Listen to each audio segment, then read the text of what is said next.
सृष्टि की।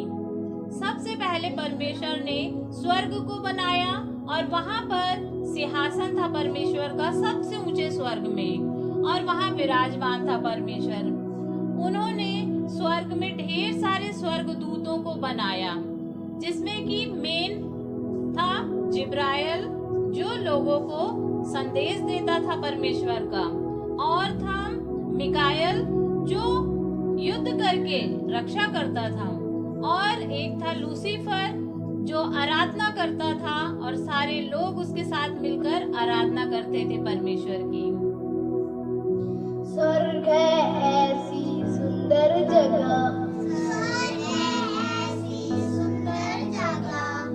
मेरा यीशु रहता यहाँ, यहाँ पाप नहीं, यहाँ श्राप नहीं,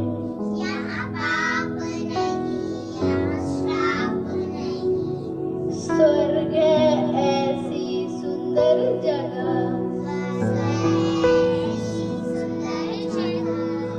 मेरा यीशु रहता यहाँ,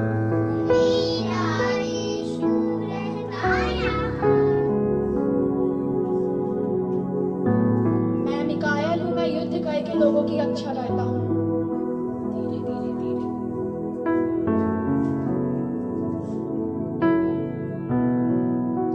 मैं जिब्राइल हूँ, परमेश्वर का संदेश लोगों को देता हूँ।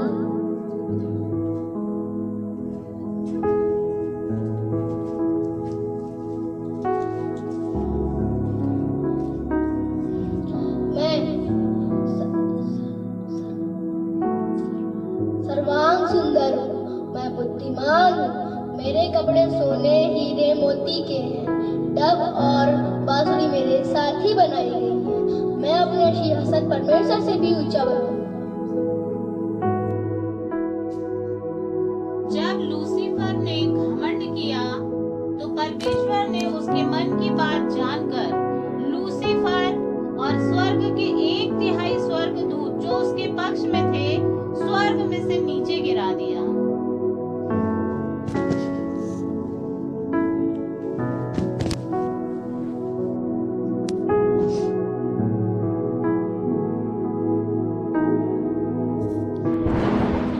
जो परमेश्वर ने स्वर्ग से निकालकर भूमि में पटक दिया, वह इस दुनिया को भ्रष्ट कर दूं।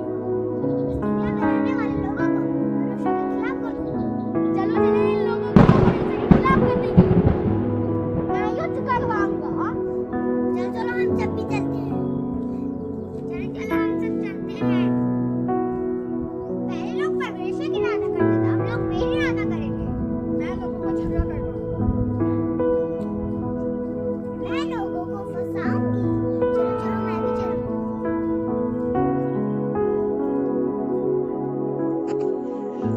आदि में परमेश्वर ने आकाश और पृथ्वी की रचना की।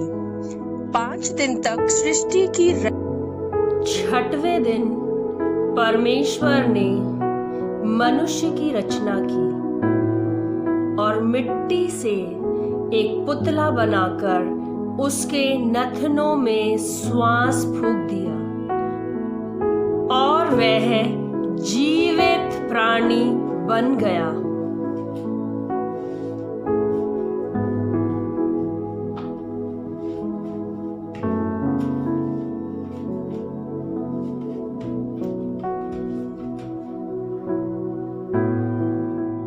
और परमेश्वर एक एक जानवर को आदम के पास लाता गया कि देखे आदम उनका क्या नाम रखता है।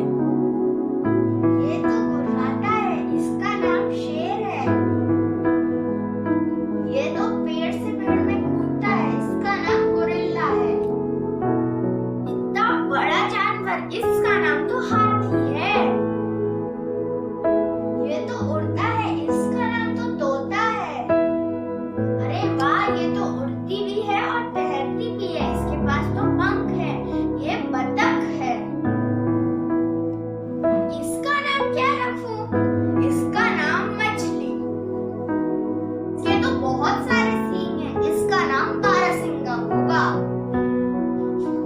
लेकिन आदम के मेल का कोई भी नहीं मिला। तब परमेश्वर ने आदम को गहरी नींद में डाल दिया और उसकी एक पसली निकालकर स्त्री बना दी।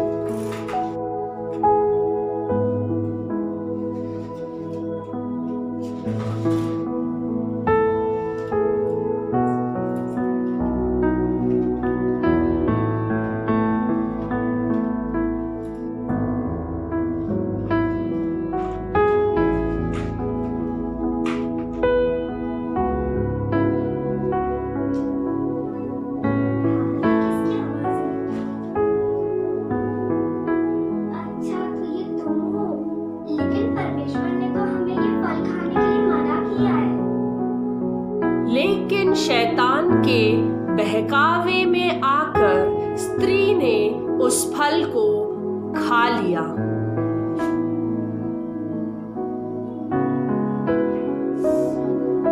हव्वा ने वो फल स्वयं भी खाया और आदम को भी खाने को दिया। ये फल खाओगे, ये बहुत स्वादिष्ट है।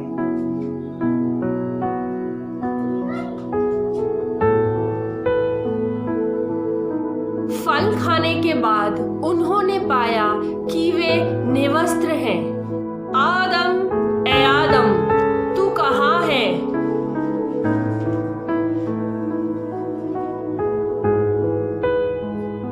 हे यहोवा, मैं तेरा शब्द सुनकर डर गया और झाड़ियों के पीछे छुप गया। किसने तुझे बताया कि तू नंगा है? जिस वृक्ष का फल खाने को मैंने तुझे मना किया था, क्या तूने उसका फल खाया है? ही को तूने मुझे दिया है, उसने ये फल खाया और मुझे खाने को दिया और मैंने खाया। तूने ये क्या किया? सर्प ने मुझे बहकाया, इसलिए मैंने वो खाया। तूने जो यह किया है, इसलिए तू सब घरेलू पशुओं में बनेले पशुओं से अधिक शापित है। तू पेट के बल चला करेगा और जीवन भर मट्टी चाटता रहेगा। और मैं तेरे और स्त्री के बीच में और तेरे वंश और इसके वंश के बीच में बैर उत्पन्न करूंगा। वह तेरे सिर को कुचल डालेगा और तू उसकी एड़ी को डसेगा। स्त्री, मैं तेरी पीड़ा और तेरे गर्भवती होने के दुख को बहुत बढ़ाऊंगा। तू पीड़ित होकर बालक उत्पन्न करेगी और तेरी लालसा तेरे पति की ओर होगी और वह तुझ पर प्रभुता करेगा। हे आदम, तूने जो ये अपनी पत्नी की बात सुनी और जिस वृक्ष के फल के विषय में मैंने तुझे आज्ञा दी थी कि तू उसे ना खाना, उसको तूने खाया, इसलिए भूमि तेरे कारण शापित है। तू उसकी उपज जीवन भर दुख के साथ खाया करेगा और वह तेरे लिए ऊंट कटारे उगाएगी और तू खेती की उपज खाएगा और अपने माथे के पसीने की रोटी खाया करेगा और अंत में मिट्टी में मिल जाएगा, क्योंकि तू उसी में से निकाला गया है। तू मिट्टी तो है और मिट्टी ही में फिर मिल जाएगा।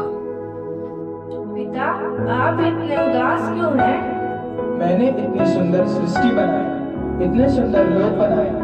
मेरी सबसे सुंदर सृष्टि मनुष्य, आज वो पाप में गिरे हुए हैं और अपना जीवन बर्बाद कर रहे हैं। इसलिए मैं दुखी हूँ और मैं इन सब को नष्ट करने का।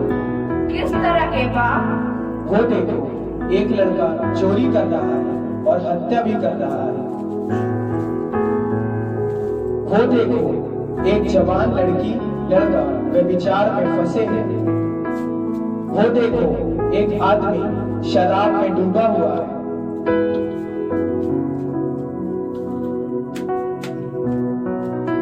इसी कारण मैं बहुत दुखी हूँ और क्रोधित भी हूँ और मैं सृष्टि को नष्ट करने पर हूँ। इन्हें बचाने के लिए हम क्या कर सकते हैं?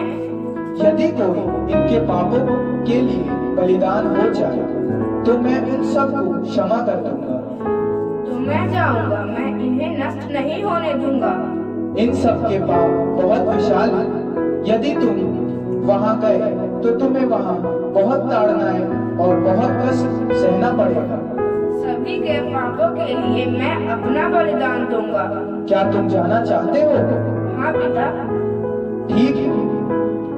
और फिर यीशु धरती पर आने का निर्णय लेते हैं। अब हम देखेंगे कि यीशु किस तरह से मरियम के द्वारा इस धरती पर आते हैं।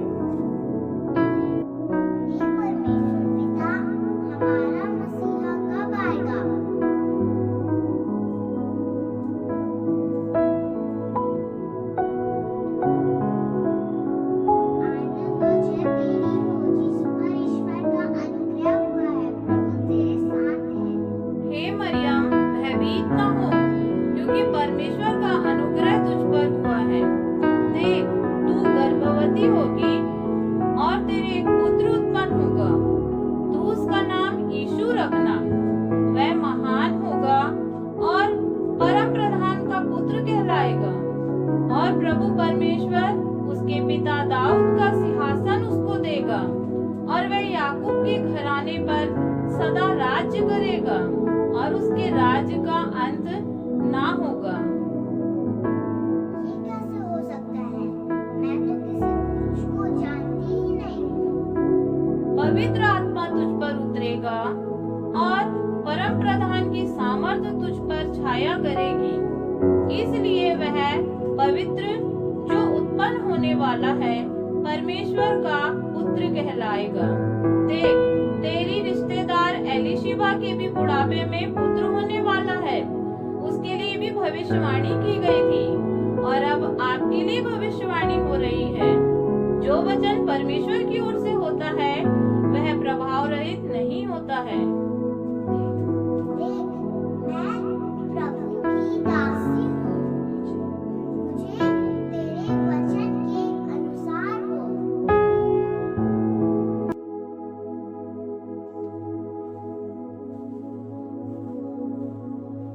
आगे मरियम गर्भवती है, मैं उससे शादी नहीं करूंगा। यदि लोगों को पता चला तो वह उसे मूसा की पुस्तक के अनुसार उसे पत्थर से मारेंगे। मैं उसे चुपके से छोड़ दूंगा।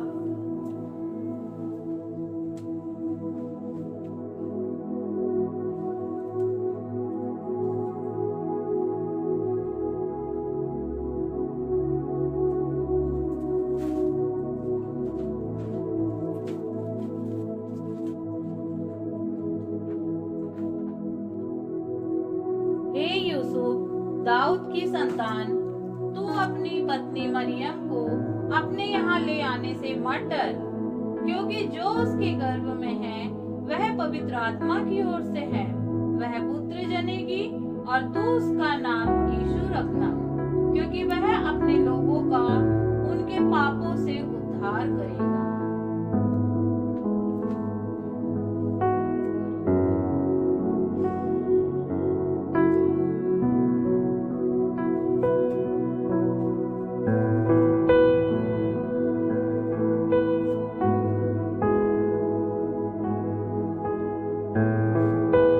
ठीक है, मैं मरियम को अपने घर ले आऊंगा क्योंकि वह पवित्र है।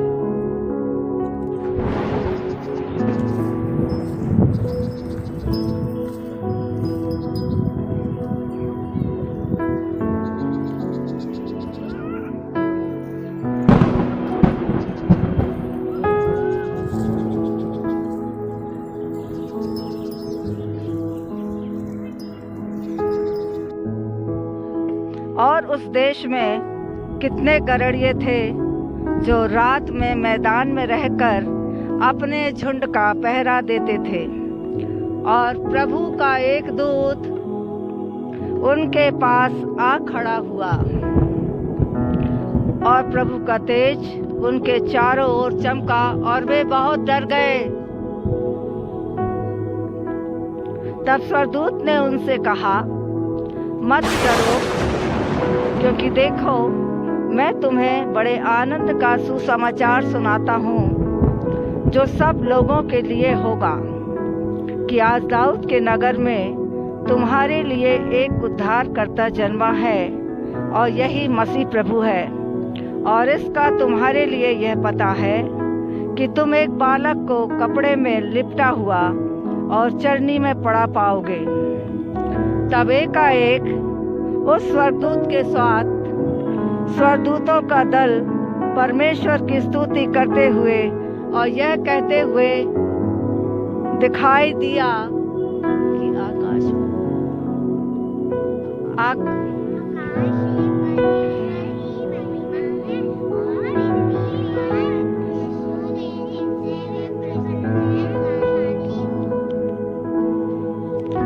जब स्वर्गदूत उनके पास से चले गए तो गरड़ियों ने आपस में कहा, आओ आओ भाइयों, जैसा स्वर्गदूतों ने बताया है हम वैसे ही उस मार्ग पे चले।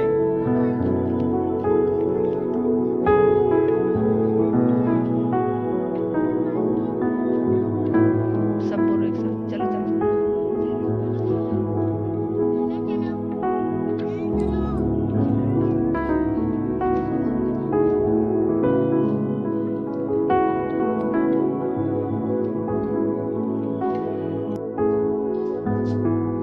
रात ज्योतिष लोगों में है, आने दो। यहूदियों का राजा जिसका जन्म हुआ है कहाँ है? क्योंकि हमने पूर्व में उसका तारा देखा है और हम उसको प्रणाम करने आए हैं। जाओ उस बालक के बारे में ठीक ठीक मालूम करो। जब वह मिल जाए मुझे समाचार दो, ताकि मैं भी आके उसको प्रणाम करूं। जी महाराज। शास्त्रियों, देख कर बताओ शास्त्र में क्या लिखा है और मसीह का जन्म कहाँ होना है? यहूदियों के बैतलहम में, क्योंकि नबी के द्वारा ऐसा लिखा गया है, हे बैतलहम, तू जो यहूदियों के प्रदेश में है, तू यहूदियों के अधिकारियों में किसी से भी छोटा नहीं, क्योंकि तुझ में से एक शासक निकलेगा जो मेरी प्रजा इस्राएल का रखवाला होगा। मेरे अलावा और कोई राजा कैसे हो सकता है? जब वह मिलेगा मैं उसको मार डालूंगा।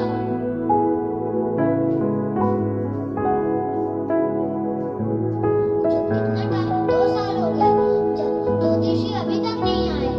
लगता है वो अपने घर चले गए। सिपाही, जितने भी 2 साल के बच्चे हैं और उससे छोटे बच्चे हैं, उनको मार डालो।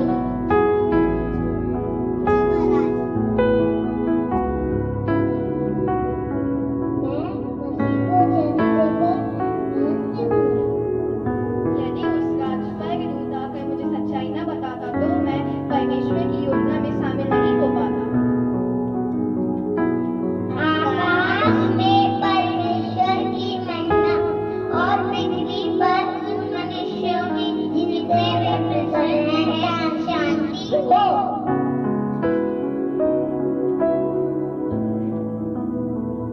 देखो देखो भाइयों, जो तारा हमने पूर्व में देखा है चलने के ऊपर रुक गया है। इसी तारे ने तो हमें रास्ता बताया था। चलो हम अंदर चलकर देखें। प्रभु का धन्यवाद हो।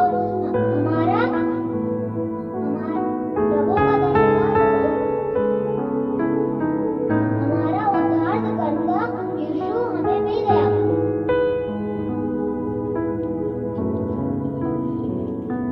मैं अपना भेंट सोना चढ़ाता हूँ।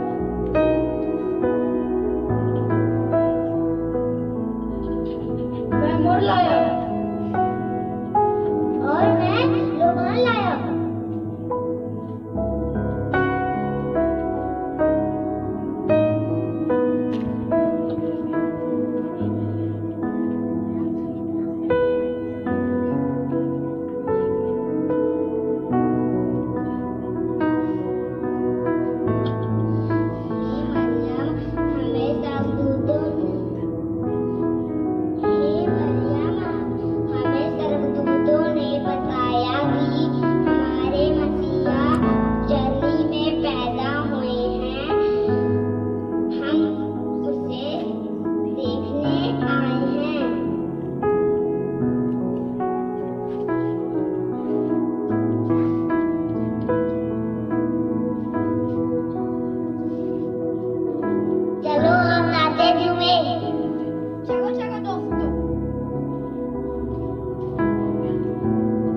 झूमो नाचो खुश